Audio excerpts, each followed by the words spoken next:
So with the possible trade war looming with China, should we all be concerned about what happens over there? Let me ask Associate Professor of Economics at the King's College. It's Brian Brenberg. This is Brianomics.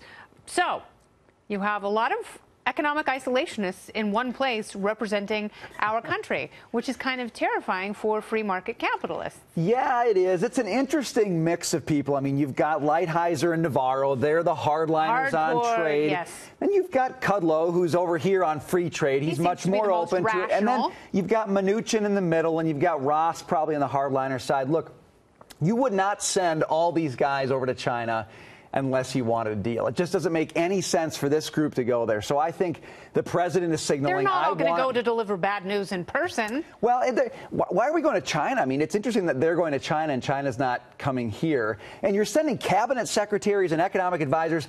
They want a deal. And the reason they want a deal is because they know if you get economic carnage out of this year, 2018 is going to be very bad news for Republicans, which means it's going to be very bad news for the president's economic agenda. And they get that. The president's a realist. And so they know they want to get what they can in China, and that's going to start tomorrow. Yeah, they want economic growth. China wants the same thing.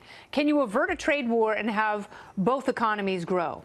Oh, absolutely you can. And here's what I think you'll get out of it. You're going to get the Chinese saying, look, we're going to buy more stuff from America. We're going to help you take down this trade deficit.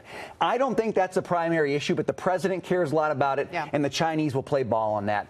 What's really going to matter is if the Chinese do something about intellectual property. And again, they're definitely going to say they're going to do something about it because they've been saying that for years. The trick is, North Korea talks about denuclearizing. This is the thing. So what has to happen here is not simply that the Chinese say we're going to start protecting intellectual property.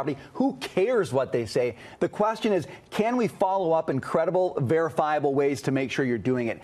If they can put some kind of mechanism in place to do that, then I think you'll get movement there. You'll get movement on those two issues. Here's where you won't get movement. The Made in China 2025 thing, where they're subsidizing a bunch of high-tech businesses. Nothing's going to happen and there. It really is, in that regard, their biggest sectors are state-run. And we're not going to have as much impact over there. But American companies certainly can stand up for themselves and do a better job than they have been doing. You know what? People get so nervous about China having this Made in China 2025 plan. I say, who cares? State planning has been a failure time and time again. I mean, look at the Soviet Union. Basically the same method. It didn't work for them. Look at Venezuela. Look at even Japan, which had a more market economy. They had the lost economic decades after the 1980s where they tried to do this thing.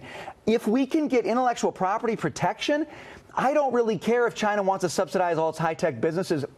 I don't think central planning is going to work there, and I think the U.S. can outcompete them. Not in an area like tech. You're absolutely right, and that's one area that always moves faster than the government. So go ahead and let them, but this country and these companies have to stand up for American intellectual property. You're absolutely right about that. As always, Brian Brenberg, thank you so much. You bet. Great to see you.